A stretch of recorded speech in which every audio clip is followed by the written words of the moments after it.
And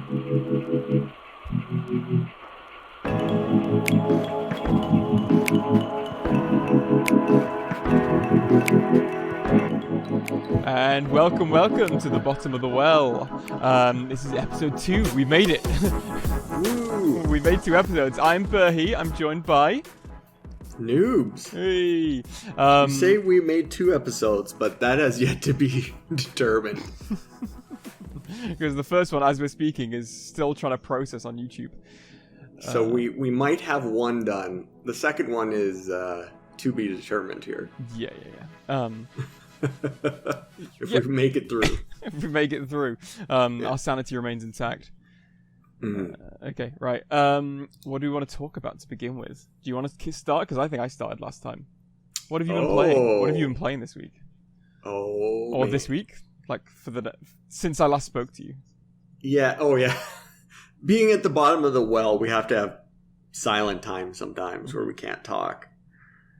Or else we'd go crazy. We'd kill each other. So, what have I been playing? Well, the main thing I've been playing, I kind of need to save because it is the same game you've been playing. Oh ho! Which is The Legend of Zelda: A Link to the Past. Oh ho ho! The greatest video game of all time. Me kind of mentioning it here and there, like just dragged you into it. So do you want to say it for now? I mean, you brought it up. Sure, I guess so. But maybe you should start here, being new to the game. Okay, well, I've not finished it yet, so I kind of want to hold out a little bit. Okay. So again, I pass the buck to you. Are we just gonna do this for the whole episode? You go. Just be really polite. A Brit and a Canadian.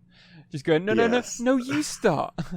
A politeness just like concealing knives behind our back. No, please, after you, sir. Well, as a bunch of noises come out from my hallway here. I'm trying to think of what I can say about Link to the Past. I mean, I feel like I've talked about the game my whole life. I've never stopped. Yeah, just go for it. I've never stopped talking about it. Stream of consciousness, gush. Right. And then I will ruin your dreams and tear it apart. Oh, wow. So, man, it's hard because I just, as I'm playing it, I'm just appreciating everything. You know, I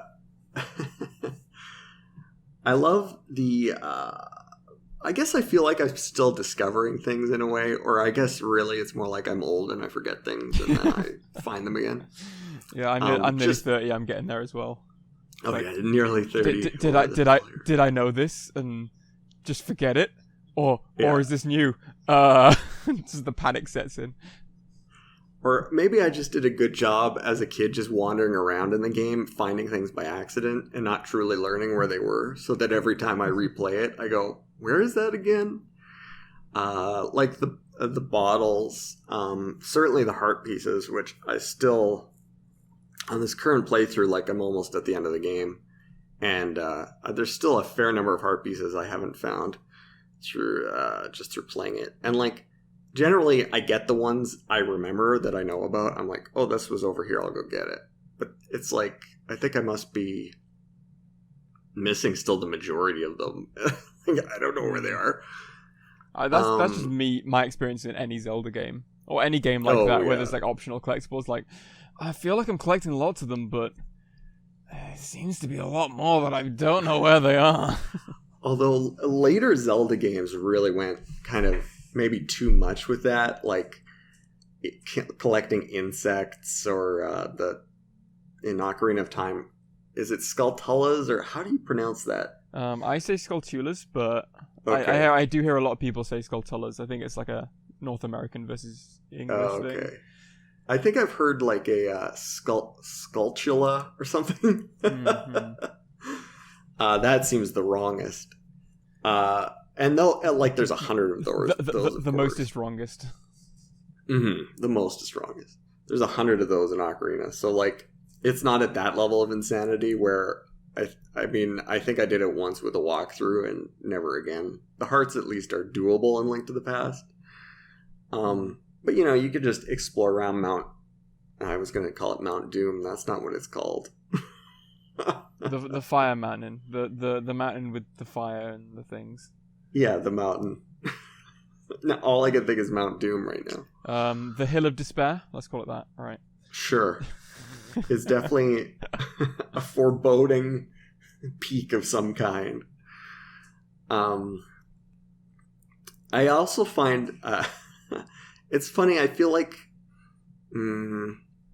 I guess being older and playing it now with more experience, like there are certain things where I'm like, where probably when I was younger, I just blamed myself for being like bad at a certain boss or something, and now I'm like, maybe this is just a little unbalanced, and it wasn't me all along.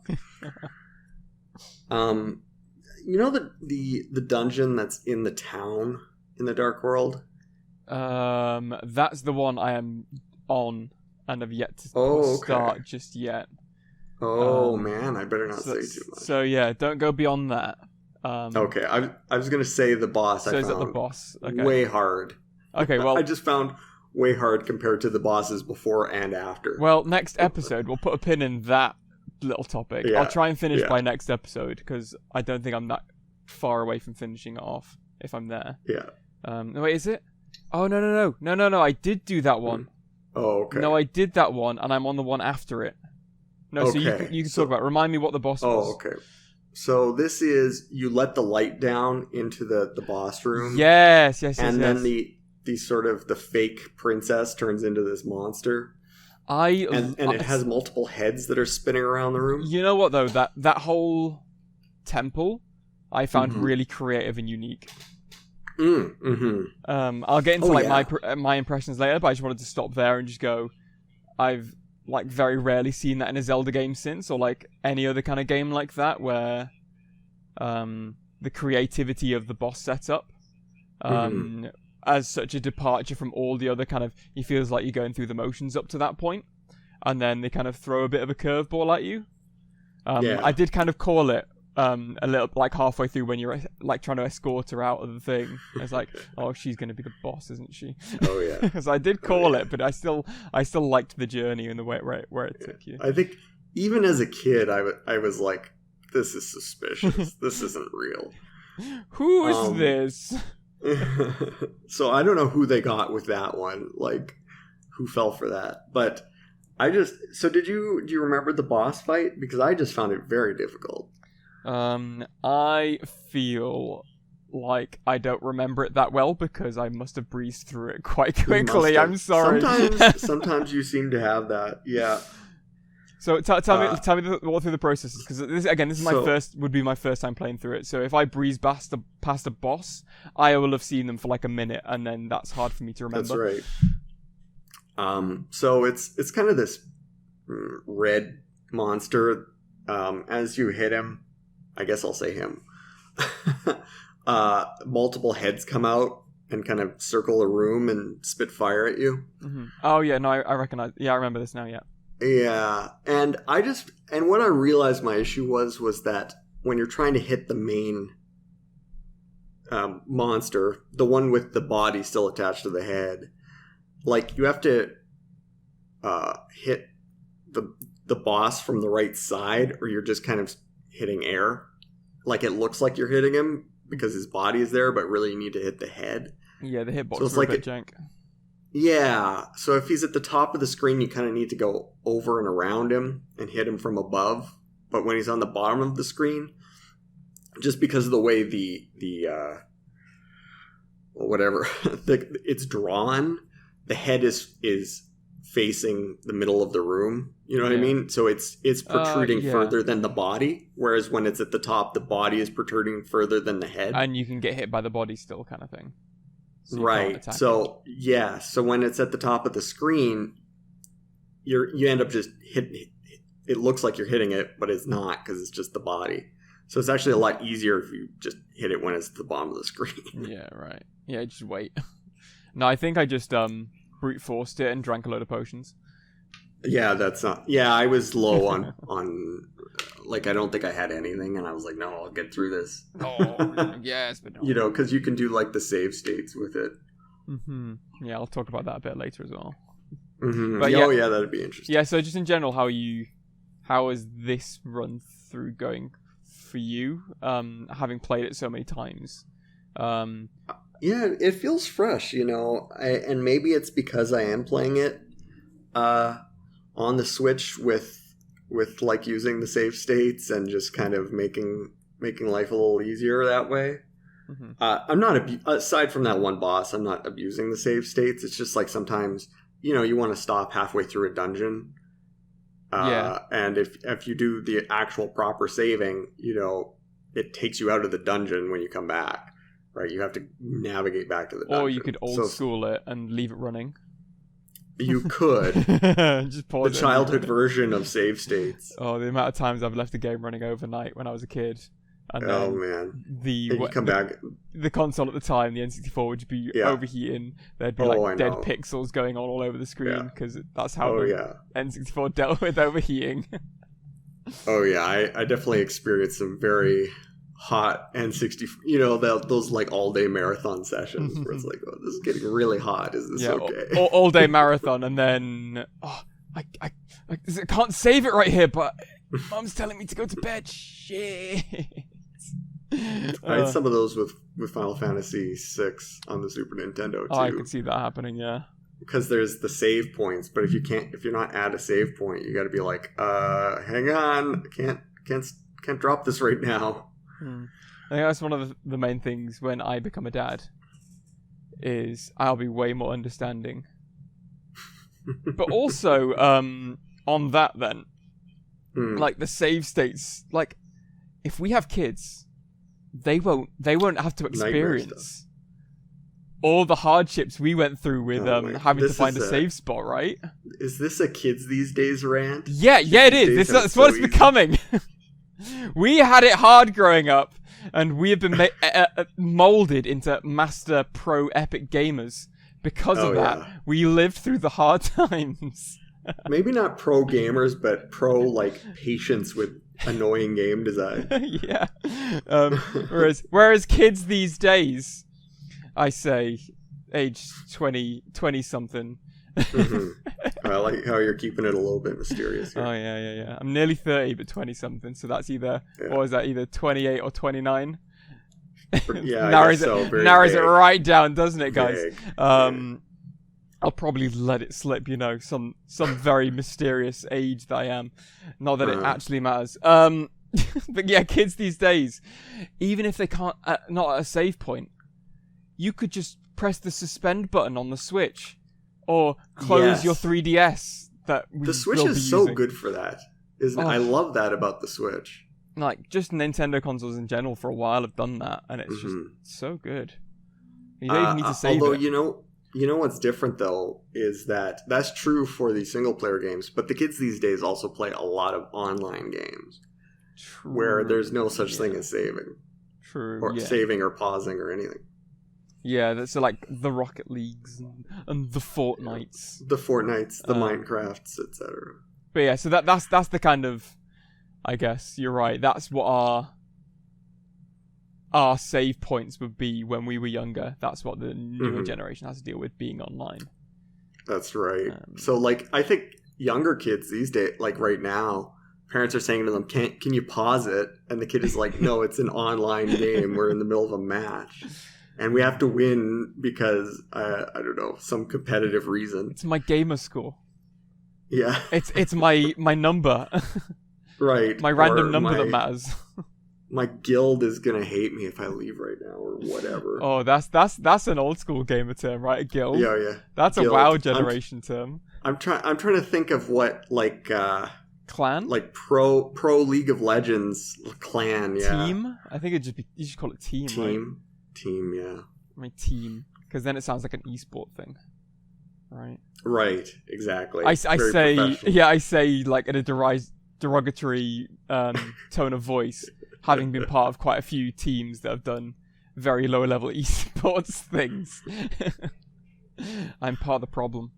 You are, yeah. Well, that's because you're younger than me. Well, I've successfully derailed the Link to the Past talk, so entirely. I can delay ripping it to shreds, which I'm not going to do, actually. I've got a lot of positive things to say about it. I'm just kind of I'm just leading into myself. I like the anticipation, the build up. Do you have anything else to say on Link to the Past then before you pass it over? I don't think so, because that kind of takes us to the point where you are in the game. I don't think so. It looks really nice, which is just this being Switch rather than me. I granted, I guess, you know what it is? I've had playthroughs of the game on so many different systems and different settings and different TVs that maybe it's just like, okay, this is the Switch. I've actually got it hooked up to my TV this time. This is not me replaying the GBA version so I don't know. This is maybe just the prettiest playthrough of Link to the Past I've had. Yeah. No, I definitely agree with that. It looks really great. They've done a really good job of making them still have the same feeling of the pixels and the sprites and things, but make it look really clear and high def. That's something I definitely appreciate. Okay, so I'll talk about my experience to Zelda Link to the Past on SNES. Yeah, let's hear it. Okay, so I've played a little bit of background to all the Zelda stuff that I've done. First game was Ocarina of Time that I mentioned last week. Having gone from then, I binged all of the 3D Zeldas that came after it and loved pretty much all of them.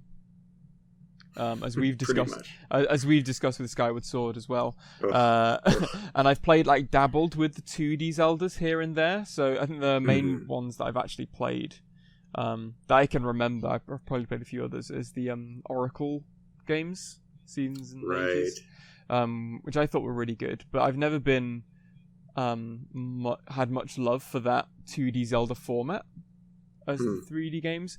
Call it kind of like the lack of nostalgia there, because I didn't grow up playing the 2D ones.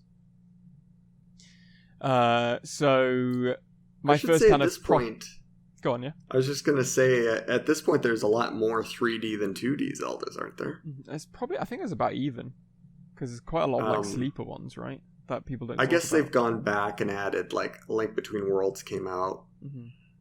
And there's the DS ones as well, like Spirit Tracks. Oh, the DS! I totally forgot about the DS games. Phantom Hourglass. Yeah. Which we could talk about another time as well, because I've got a lot of thoughts on those as well at some point. Oh man, I literally just remembered that they existed, so I might need a bit of a catch up. No, something in Link to the Past actually reminds me of something that happened in Phantom Hourglass. On my playthrough of that. Anyway, so I didn't really grow up with the 2D Zeldas, so I kind of dabbled here and there with them. And my first kind of proper Link to the Past X experience was Blossom Tales, which was good. Yeah, I really liked it. I think there's things that could have been improved with it, but I've had fun with it. It was good times. So a lot of my experience is going to be basically like a comparison with that. Okay, interesting. Which is a weird take, particularly with someone who's played a lot of Zelda like I have. Like, having not played Link to the Past up to this point is just, I think, a really weird thing to have happened. And I don't know how I've let that happen, but there we go. It certainly shocked me. So the first thing I kind of, in that kind of first few hours of the game that I kind of came across was, oh, that's where that started. Kind of for loads of different things. So, like certain music tracks and that I remember first in Ocarina of Time. Like, oh, that's the SNES version of that. That's where it came from. So I was hit by quite a bit of nostalgia for the theming and oh yeah, this is a Zelda game. This still feels like very Zelda-y. I'm really happy with how kind of quick they throw you into the action. Yeah, I think I always appreciated that a lot. There's like almost no story. Yeah, it's like in it. Yeah, it's like, here's a sword, go. Press B to swing. Whatever. And that felt really refreshing, having done a lot of 3D Zeldas. I guess apart from Breath of the Wild, which also did kind of that. Right. And I guess was specifically throwing back to these older Zeldas. Yeah, that was very intentional on their part to go, let's go back to the way we used to do this. So some of the good things I really like. I'm going to repeat this again. Hold on. There was very few points. Sorry, I'm getting muddled up. I'm going to have to cut all this out. What are my thoughts going on? Just scratching my beard for thought juice now. Thought juice. You know how it works. I do, yeah. I know. I'm familiar with thought juice. It's the only reason to scratch your beard as well. It's like stimulates those nerve endings that generate thoughts and makes your thinking clearer. So one of the main things I really liked about doing the dungeons is the amount of creativity that goes into it. I really didn't think back in the SNES era they'd have come up with so many creative ideas in the dungeons. And like particularly with like later Zeldas, I didn't think how much they'd taken from this 2D one that they implemented in 2D in the SNES era. What was that, early 90s, right? Yeah, it's like 92. I'm just surprised and like really like blown away by how much they achieved with it. Interesting. Like honestly, like the verticality of some of the stages. Like to begin with, it's just kind of, you go up some stairs and there's a few walkways and stuff. But there's a few other puzzles later on that require you to like hop down onto different layers. And like you mentioned with the having to shine light down into the boss room for later. That kind of idea of this is a 3D world represented in 2D. Like that whole idea of it felt like very alive, and the dungeons felt very alive and very lived in. And felt like they were actually tangible, and you were in them, exploring them. And for the general exploration as well was really hit the nail on the head. I was thinking there. I think maybe in the instruction manual or something, it says that these dungeons used to be castles, whatever kingdom. There was some explanation for why these are there. And like as a kid, like it kind of felt like it. Like it felt like monsters had taken over something that used to be lived in. I can totally imagine that, yeah. Whereas, like, I guess with a lot of later Zeldas, you just think, why is this here? Yeah. Like, who put this here and why? And who designed this incredibly intricate puzzle to go from this room to this room? Yeah. Who put this gosh dang temple in the middle of a volcano? Right. When they know it's a volcano. And like, why do you have to step on that switch over there to raise this platform over there just to get to the next thing? Like, who's using this? Who finds this useful? Whereas these, I guess it's a lot of just locked doors, or you got to blow up the wall or whatever. It's a lot more like plausible, I guess, as a real place. Having said that, and just heard myself talk as well, though, to my fire temple analogy, of course it was the Gorons. And then for the water temple, of course, it's the Zoras. I'm like hitting myself in the head for using that. Yeah, but the Zoras didn't build a thing inside Jabu Jabu either. No, yeah, what the hell was Jabu Jabu? That's what I should have gone with. Instead of the Goron temple, that of course they'd have built it inside what would have been a sacred area for them, which is inside the heart of a volcano. Still doesn't make much sense. No. Why it works the way it works, though. Yeah, your reasoning's much more sensible. Like, why did they build it in this way that you have to move the big block to the side, and then you've got a time puzzle to climb up the ladder before you get set on fire. Who builds anything with a timer where you have to book it from one end of the room to the other just to get through the door? Like any lift manufacturer, maybe, they accidentally put the button to call the lift on the other side of the corridor. Right. That was what would be the equivalent, wouldn't it? Yeah, like somebody hides the buttons on one end of the room and then you got to run to the other. And all the lights on the corridor light up. And the timer is the lights going out, and you have to race the lights to the end of the corridor. Do not put me in charge of making an apartment block. No, that would be fantastic, though. It'd be fun for about a day, and then the people actually living there would be sick and tired of my shit. And they'd be crying out for a save function so they could skip the tedious bits. I'm crying out for a save function in life. I want save states. Yeah. So back to the Link to the Past again because we keep going off on ones. Off topic. So Link to the Past, yeah. Great experiences with a lot of the dungeons. I like the way the world generally feels as well, like getting just exploring different bits of it, like finding things is cool. And feels really rewarding, like, oh, this maybe isn't something I was meant to have found. Exploration, like dopamine things triggered, very Breath of the Wild things, and why that was so enjoyable. Like, ooh, this is new, exciting, maybe are you the only person to have ever found this, you know? Ooh. You know, there was the very, even though millions and millions of people have done the exact same thing as I have, probably. I think that just speaks to the way the game was designed quite well.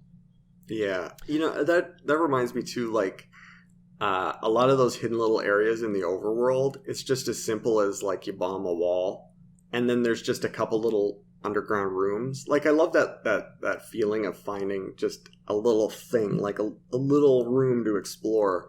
Whereas I feel like they've never really done that in the 3D games. Like, I'm thinking Ocarina, you might bomb a wall and it just opens up a little hole where you get a heart. Oh, it's like there's no like a wooden chest in there with 10 rupees in. Right. And there's not like that feeling of actually like, oh, I found a little thing and it connects to the next room and the next room. Whereas with Link to the Past, it's like you might get, for say just finding a heart piece, you might get a couple rooms out of it. Like some little puzzle or something. Having said that and praised the game a lot for all the game design bits. Yeah, here we go. There are a few things that I have a few little problems with. Okay. Made me a little mad when I was playing it. Mad even. Mad. Wow. Unheard of. Pretty serious. So, I'll kind of summarize my problems with this game in the sense that it's very grounded in an old school way of thinking about video games. I think we've talked about this a little bit before. I don't know whether we mentioned it on the podcast yet. But like a lot of old school games would have lengthened and elongated the game by making it completely impossible to figure out on your own without chancing into it. And thus the original Zelda is one of the biggest examples of that. Thus making the game feel longer, and so the person who buys it for $60 or whatever feels like they've got more of their money's worth because they've had to play it for longer. And there's a little bit of that design still creeping in here. I guess, from they did it first in the first Zelda. Kind of a few things they did. I'm actually going to go back and praise it right now, because there's a few points in that where I was just like felt like I was wandering aimlessly, and I felt like I've been wandering aimlessly for most of this game. So a lot of the bits I really enjoyed about this game have been less than half of my playthrough so far. Again, because this is my first time playthrough, I don't know how to get from dungeon to dungeon, so that's without looking up any guides, which I'm trying not to. I've been staying away from all that, even though the wealth of information and Link to the Past out there is crazy. So I've been like hitting this literally first time playing through and just wandering aimlessly for hours, literally hours at a time, which as a child, no issue. You know, that's like an after school kind of binge thing to avoid doing homework. And it's like, oh, I can either do this or do my homework. And I'd much rather. As a kid, it feels less like work too. Yeah, I guess maybe you just have less. You care less about wasting your time as a kid. You got do whatever you want. You got more free time, and if you weren't doing this, you'd be doing something you wouldn't rather be doing anyway. So there's that whole just being in the world in general is less of a chore, like you said, less like work. Whereas to me, this is my free time. Right. I don't got time for this. I'm still going through it because I want that experience of what this game is like. Like as fresh as I can be, and without like quote unquote spoiler free. Like, oh, the bad guy's Ganon. Ooh. So that I feel like it's wasting my time, which I feel like if this game, as it was designed today, wouldn't be doing that. So you're just finding it hard to navigate the overworld then? Like where is the time being lost? Figuring out how to access the next dungeon. Okay. Because of a lot of the time it's not straightforward, and when I do figure out how to do it, it's like, oh yeah, cool. Like that's a unique way of getting into that dungeon. That's really interesting. Don't get me started on the one I'm going to talk about later and have a nice old rant about. I'm building up to this. I'm setting the scene, setting the groundwork for this. I know where this is going, yeah. Yeah, you know, I have let it slip to you already because I was so mad. But I'll switch back to praising it for a sec because they included the mystic guy, the fortune teller. Right. And if you chat to him and he takes a few rupees off you, which I did right at the start of the game, by the way, and it's like, oh, of course I need to do that. The game's just told me to do that. Why did you take 30 rupees off me for telling me what I just was told I need to do? So then I didn't go back to him until later when I did get stuck. And then he gave me quite a few useful tips and like, oh, maybe you should go get this and there's an item there that maybe you need. Like, I think the flippers, like I would never have found the flippers without the mystic help, and them just including the mystic there, the fortune teller, really. I was like, yeah, okay, cool. They've included a lot of old school bullshit. I'm gonna call it old school bullshit. So they've included a lot of old school bullshit because they've not grown out of it yet as a company and as a game developer. Like, fair enough. That's the times they were developing in. But they've included something to kind of help you out with that without needing to buy, let's say, Nintendo Power or something, or because the internet didn't exist, or like begging your rich school friend to tell you, or something like that, who had all these magazines and things. I feel like maybe I just never had some of these experiences because I had friends telling me stuff. Like I had, at least one friend who I could talk to and would ask him, where's this thing? Where's this thing? Yeah, because at least at that point, you've got multiple people hopefully eventually looking into the answer and like working through it. And there's like that camaraderie, which I get. And for the time, awesome. I think that's what the internet's like for newer games today. And I really like that aspect. But you can still... I mean, in a way, it's like probably part of the fun as a kid is talking to your friends about this stuff. I just feel like there's also... They do it better nowadays to get you to talk to people about the games to people. Oh, sure, yeah. Rather than just make it so hard that you can't hope to possibly figure it out through logic. So we get to a situation here where I've gone through all that. Yeah, okay. I've felt like my time's been a little bit wasted here and there. And then we get to, I think it's Dark World Castle 6. The Maya. So the where the desert is. In the light world. And that's all been sealed off from me. And I'll take you through on my journey about why I got so mad with this. So on the previous dungeon, the one we were just talking about with that boss, the way to get into it I found really difficult.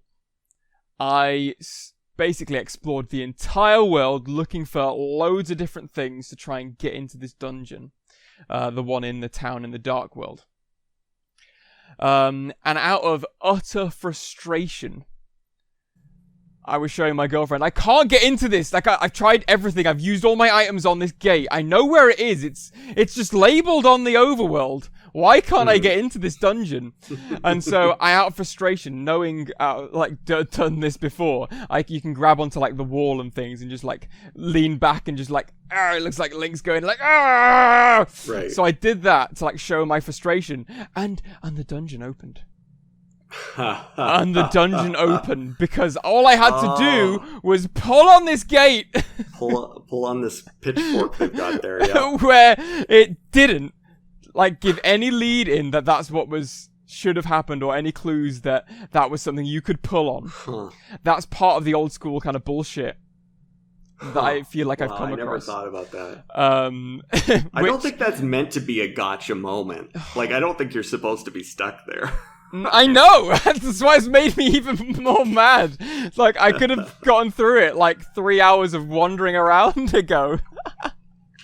Were you thinking there's some item you need to, like... Yeah, because that's what it's up? led me to believe throughout all of the other dungeons. You needed either an item or some little trick to get into it. So I thought, Right. okay, let's go explore for the next little trick. What have I, with the last item I got from the last dungeon, have I unlocked a new area of the overworld that I can then access the next little bit to find? Because almost every single other dungeon has done that to get into it, but not so that dungeon. And that isn't even the worst example, as I've not even talked about the one I brought up to begin with. Right. So this next I'm dungeon... already in shock that Okay, keep going. So this next dungeon... and my voice elevates and elevates. Yeah, I enjoy this. Don't get me wrong, guys. I am enjoying myself having a good old rant about this. I am having fun doing this. This is part of the fun. Yes. It's my cathartic release of how actually angry in the moment I felt. It's like type 1 fun, where you're actually having fun in the moment, and then type 2 fun, where you hate what's happening in the moment, but then you have fun talking about it afterwards. That's what we're having right now. Well, it's like satisfying to get through something difficult. Yeah. So the next dungeon after that is completely opposite to the dungeon entrance that you just done. So like it's something nice and simple, like it was right in front of your face the whole time, that maybe you should have figured out earlier, and returns back to the other dungeon entrances where you need some weird throughput into it, but you can figure it out. Not so this one. Not so this one. So it flips. Like, imagine like a sliding scale, like something that's maybe easy and a bit obvious, but maybe, we got you, like it was way simpler than you thought it needed to be. And then over to the other side where there's some, little trick that you're just missing, that you just don't have the right item for yet. And it smashes through that end of the scale, right out to the other side, and high-fives old school bullshit on the way out, and then goes beyond that old school bullshit by being it. And I may have missed something completely. I completely acknowledge the fact that I may have just completely missed the whole point of there being loads of clues for this. But you need to talk to a guy in the Dark World who says he's lost his flute, and he gives you a shovel. Then you go to the Light World and you dig up a specific spot or little area in the Light World where he's given you a clue to do that, which I had done previously, so I'd already got the little flute off him, which looks like an ocarina. I don't know why they didn't just call it an ocarina. But they got the flute. They hadn't found the word yet, I assume. Different translators or something. Yeah, so you get the flute, and you go back to talk to him, okay, you can keep the flute. Okay, cool. So I've had the flute for a while, since earlier in the game, so why would I have ever put 2 and 2 together to be the start of this opening dungeon? And then you need to play the flute in the Light World to the weather vane, and the weather vane vibrates and explodes into, what is it, a duck? Yeah, it's some weird... Yeah, it's kind of like a duck, but I guess ducks aren't white, are they? Some ducks, you can get white ducks.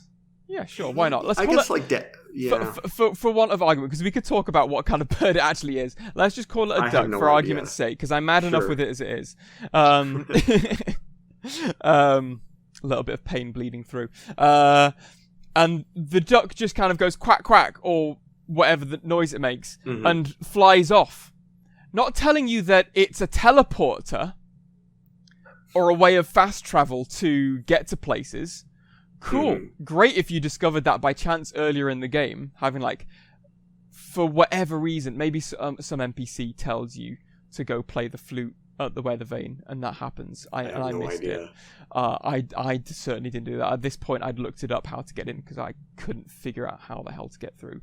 And then you have to fast travel to a certain place in the Light World to then pick up a specific boulder that contains a portal to the Dark World area that you need to get to. Yes. And not only that, if you then don't have a specific item on top of that, that I happen to have because I did a lot of exploration earlier in the game, because I told you I was like exploring the overworld thoroughly on like trying to figure out how to get to the next dungeon. So I'd already happened into this item already. If you didn't have that item, you'd then be screwed and have to go back and find it. Yeah, not knowing for that too. Not knowing where exactly that would be, and having no clues as to where exactly that would have been. Yeah, the medallions are particularly... I always forget where they are too. There's some old school bullshit in this game that I can forgive because of the fortune teller and stuff. But you know what makes me even madder? I have more! Oh no, there's more. I have more noobs! Oh god, I thought we were done. I'm not done! What now? The fortune teller doesn't tell you anything about this. And what's worse, noobs? The information he does give seems to hint like he is telling you how to do it. But he's not! What is he telling But he's not! There's an old man in the desert! There's a strange man alone in the desert, and you will find him. Yeah. There's no man in the desert. And if there is, I already spoke to him for dungeon 2 or 3 or whatever. Yeah, and he doesn't give me anything new. Because I already went back there and blew up the wall and got the heart piece or whatever. But the guy keeps telling me about the old man in the desert on his own that I should go speak to, who doesn't tell me anything new. So I'm thinking from all the past experiences of like the fortune teller that this is the clue to get me to the next dungeon. Right. And spending at least 3 hours trying to figure this out. At least. I'm pretty sure it was more than that. I lost track of time. Again, guys, I am having fun. Don't get me wrong. I'm enjoying this rant. But there is a bit of pain here. A little. Just a little. But because he's talking about this old man in the desert, it's the Dark World desert area. Mm-hmm. So I really, honest to God, think that because it's in the right area that the fortune teller is talking about, and the fact that the fortune teller has given me direct advice on how to get into certain dungeons before, on multiple occasions, that I am led to believe that this is the answer. This is really interesting. You know, I don't think I ever... I mean, I'm sure I did just once or twice out of curiosity, but I never used the fortune teller. Probably because I had friends that I talked to, and I was like, I'm not going to spend money. It's too cheap to use. I'm not some chump. Yeah, I'm just going to brute force my way through this. Hopefully you see where I'm coming from, and I've made some sort of sense about how frustrated I was with this particular moment. Well, it's really interesting, because, like, of course, even though there are things that I forget and rediscover, for the most part, the main things, like everything you're describing, I know. Mm-hmm. So it would never occur to me that this would be an issue for anyone. Yeah. So for all the good design and stuff in the rest of the game, this is heinously bad in my eyes. And completely unexpected for such a beloved game that people love. Honestly, that's what kind of threw me as well. Like how, it's interesting. In my again, I could have missed something. I'm honestly admitting fault if there is fault to be had. I mean, there may be better clues in the game. I really have no idea. I just thought I would have come across them. But yeah, that's true. You definitely explored a lot. Yeah. I did a load of side bits. So like upgraded my sword, got the orange glowy sword, which is nice. I like that. That made me feel good. The tempered sword. Yeah. The dwarves. That part made me laugh. Just playing it this time, because it's like, this is like they go into such depths, like describing the master sword as this like supreme weapon. You know, yeah. You need to get all 3 whatevers to then pull it out of the thing, and you're the hero of time or whatever they call you. And it's like, and then these 2 random dwarves are like, oh yeah, we can make this better. Oh, you've been using this the whole time? We can do better. Like, are you kidding? Like, we'll just hit it a little. We'll just strengthen it more somehow.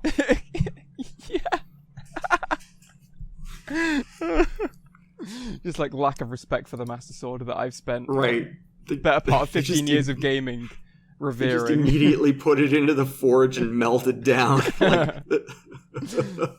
What's this piece of crap you've been using? These 2 random ass dwarves that don't show up again. Yeah, it's funny too because it implies. Yeah, I was thinking like, there aren't dwarves in Zelda. This is like, I mean, you think of the Zelda races. It's Zora, Goron, and all these things they have now. But it's like there's never dwarves again. Mm-hmm, yeah, it's odd. Yeah, and you get the forges like in Majora's Mask. I specifically remember that's something similar happening there, but it's not the Master Sword in that one. Yeah, that's right. You go to that house and you have like that. You give them the gold item. You need to do the Goron race and get the item from that, and you give it. to them. And then they like make you this freaky double sword. It's pretty cool actually. It's like like a gilded sword thing. It's pretty rad. Yeah. So that's been my experience with Link to the Past so far. I hope you enjoyed that, because it sounds like you're having a great time. I put a lot of that into that. So I'm up to the point where I've just gotten into the dungeon that I was telling you about that I got into, and I've not touched the game since. It's been that emotional of a roller coaster that I've not picked it up again yet. But because you're playing through it as well, I'll endeavour to finish it off and tell you like any other full thoughts I've got, particularly on the ending of that game. Then for next absolutely. Episode. Yeah, I could talk about it forever. I already have been talking about it, like I said, my whole life. I don't know what's going to come out of my mouth until it happens. I see you tried the jump rope challenge that you said you were into last week. I was going to say there's one more game I was going to quickly mention, and I did briefly try the jump rope challenge, the free jump rope simulator, if you will, on Switch. Mm-hmm. And it's clever, like obviously it's very basic and it is free. And, but the motion controls work well. It is nice because if you sincerely want to use it as a workout routine, I mean, it just counts your jumps for you and it logs it each day. This is how many jumps you did today. Nice. I mean, you can very easily cheese it. You can just wiggle your hands and you don't have to jump at all. Or sellotape it to your cat or dog or something. Right. But I mean, if you want to, why would you, there's no benefit to doing that. If you sincerely want... You're only lying to yourself. If you're looking sincerely for a way to get some cardio in when the gyms are closed, this is legit. Yeah. So I think it's cool. Oh, it's good. It's just its own little thing, isn't it, really? Yeah. I do like the kind of story behind it that I heard. Okay. I haven't heard this. I think it's just like a couple of people at Nintendo. Because Nintendo actually made this. They developed this game. Mm-hmm. Yeah. I think it's just like a handful of them. Just kind of, okay, what can we do to make people's lives a little bit better when they were stuck at home? And they made this cute little bunny rabbit with a cute little jump rope, and they made it exercise-based. And that's really wholesome. Thank you. I'm not going to use it because I can go for a run. I say that having just recently busted up my ankle going for said runs. But let's not talk about that. I could just go for a run and walk the dog and things. You could. I mean, similar to hurting yourself running, I mean, that probably precludes you from doing jump rope either. Yeah, exactly. I'll just sit on the couch and go, ooh, with my arms. Yeah, fair enough. I see. This is how you're gonna... I thought you were describing playing video games, but you're talking about a jump rope challenge. I mean, that too, yeah. That's how I play video games. Just, ooh, and move the controller up and down as specifically platformers, just lean into the jump, that makes you go further. I know this. Drives me crazy watching people do that. From much experience as a child. It helps. It helps. It's like dubious. When you do something... like kick a football, for example, if you yell, it goes further. That is true. It is true. Yeah. It's science. Yeah. So I imagine you probably do better in video games with yelling and swearing in that too. Yeah. But the crazy body movements, I'm not sure. Like Smash Bros, just moves do more damage when you're yelling. Yeah, well, absolutely. That's why they include a microphone on things. That's why Link yells in the games too. That's why he does so much damage. Makes sense. Yeah. Podcasting is thirsty work. Yeah, it's so difficult. Just sitting down, drinking water. Drinking water. Got to respect the grind. Yeah. I guess. Oh God.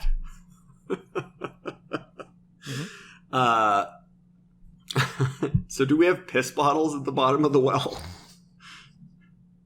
Well, we either do, or we don't. We've been sitting in some form of liquid something for a good long while now. Let us hear. I don't think we should be talking about. No, I don't think we'll we save need to that get into this when we're desperate for content. We'll save that for later. Let us hear about this one last game. There's actually two, so I might. Oh. Which one do I want to talk about? Let's go with Biped. Okay, I've never heard of this. Okay, so Biped, and I'm pretty sure it came out on the Switch as well, but I played it on the PC with a friend online, and it's about a game. Well, it's about a game? Of course, it's a game, is what I meant to say. It's a game about... ... It's a game about a little robot. You're two little robots, and you have two little legs, thus biped. And on a controller, each of your sticks controls one of the legs. Oh, fantastic. So as you move one of the legs, the other one stays still. So you'll move one in one direction, and then you'll reset that back to center and let go of that stick, and then you move your other leg, move it over, which sounds super awkward, and it is to begin with, and then you kind of get used to the idea, and it kind of becomes muscle memory, like moving one leg then the other. But what I found really cool is how cute the game was. First of all, there's a lot to visually enjoy about the game, and just like wholesome fun. Like, this is cute. There's a lot of NPCs that are just like, oh no, help me, and they're like, there's like a squirrel attacking them or something, and you just shoot it away with one of your legs or something, and they go, oh, thank God, I thought it was a goner. Things like that, sort of like cute little fun, wholesome games that you could play with child or with girlfriend or something like that. That I chose to play with my 20-something. I say quote unquote boyfriend, my best friend online kind of thing. Yes. So it sounds like it goes beyond sort of the gimmick of the controls. Like, there's a real game there. Essentially, it's essentially a puzzle game, a puzzly platformery thing. But there's no jumpy platformers, because you just move one side to one leg to the other.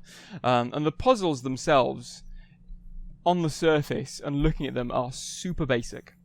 It's like, get from point A to point B, avoiding the gaps in the bridge.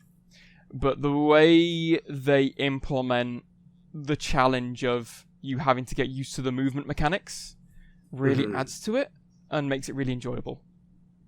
I'll give you an example. Like, one of the earlier ones are, okay, you can only step on your color.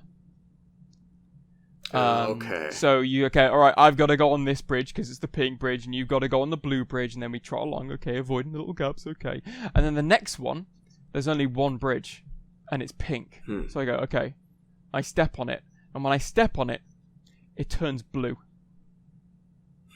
So if I then take a second step, the bridge will disappear and will fall in. So we basically have to alternate steps as he steps on it, and it turns back to pink. And then I put my next foot down, and then he puts his foot down. So you have to alternate and coordinate like that. That makes the puzzles really interesting and engaging, and really strongly teamwork based.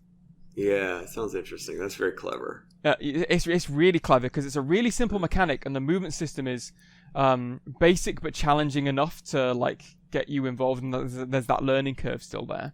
But the idea is super basic, and the puzzles are not that hard to understand. But the actual doing them and the implementation of them is really well done.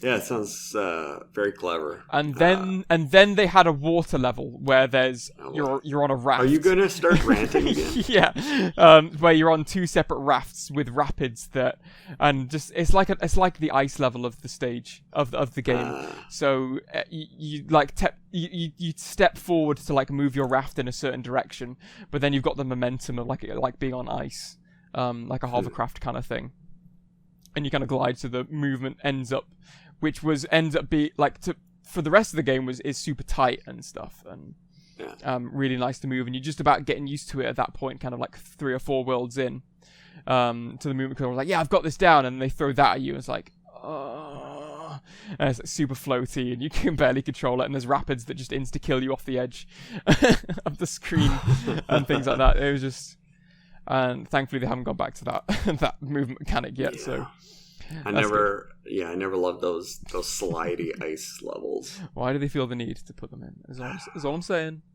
But other than that, the game's super creative, super great. And like, if you've got someone you just want to sit down and play with, I'm pretty sure it's on the Switch. Just whip out 2 controllers. It's for what, like, it's the most unique kind of way to move a character I've experienced in a good long time. And games based around movement, it's just like, okay, move the stick left, move the stick right, and that's it. I've not had this kind of experience like that before, which I found a breath of fresh air, and it was really pleasant. Okay. Really nice. I encourage everyone to play it. Well, if I could get along with other people in co-op games, I might be tempted. I mean, there's a reason you're at the bottom of the well. That's what, yeah. There's a reason I didn't fall down here, long. they put me here. Yeah. There's a reason. There's a reason we're both here. Mine is a deeper, darker secret. Yeah, that has yet to be revealed. For you, it's just I'll find out later, and I'll be climbing the wall. Yeah, for you, it's just you don't like playing multiplayer games. Mm-hmm. Oh, I'm fine with competitive games. It's just that when I have to cooperate with a team, that's the problem. Oh, brilliant. Okay, I think games-wise, because we talked about the link to the past so much, I think we can be done with games for now.